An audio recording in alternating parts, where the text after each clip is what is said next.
So ലെമീൻ യമാലും സ്പെയിനും അവരുടെ ഗ്രൂപ്പിലെ അവസാന മത്സരത്തിന് ഇറങ്ങാൻ പോകുന്നു. എതിരാളികളായിട്ട് ശക്തരായ ഉറുഗ്വയാണ്. റയലിന്റെ വാൽവേർഡെ നയിക്കുന്ന ആ ഒരു ഉറുഗ്വായ് ടീമിനോട് സ്പെയിൻ നേരിടാൻ പോവുകയാണ്.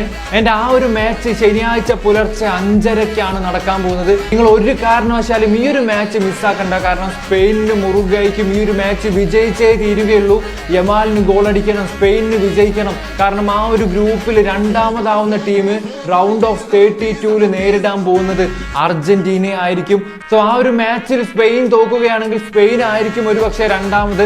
സോ അർജന്റീനയെ റൗണ്ട് ഓഫ് 32 നേരിടേണ്ടി വരും. സ്പെയിൻ വേഴ്സസ് അർജന്റീന പോരാട്ടം. ഇനി അതല്ല ഉറുഗ്വായോ അല്ലെങ്കിൽ കബോ വെർഡെയാണ് ആ ഒരു രണ്ടാം സ്ഥാനത്ത് വരുന്നതെങ്കിൽ അർജന്റീന വേഴ്സസ് കബോ വെർഡെ അല്ലെങ്കിൽ അർജന്റീന വേഴ്സസ് ഉറുഗ്വായ് പോരാട്ടമായിരിക്കും. സോ ഇതെല്ലാം അറിയണമെങ്കിൽ നമ്മൾ ഈ ഒരു മാച്ച് കാണണം. സ്പെയിൻ വേഴ്സസ് ഉറുഗ്വായ് പോരാട്ടം. ആരായിരിക്കും ആ ഒരു മാച്ചിൽ വിജയിക്കാൻ പോകുന്നത്? ശനിയാഴ്ച പുലർച്ചെ 5:30 സ്പെയിൻ ആയിരിക്കോ ഉറുഗ്വായ് ആയിരിക്കോ? അതിന്റെ ആ ഒരു മാച്ചിന്റെ ലിങ്ക് വേണമെങ്കിൽ ഒന്ന് ഫോളോ ചെയ്ത് വെക്കുക. നമ്മൾ സ്റ്റോറിയിലൂടെ അപ്ഡേറ്റ് ചെയ്യുന്നതായിരിക്കും.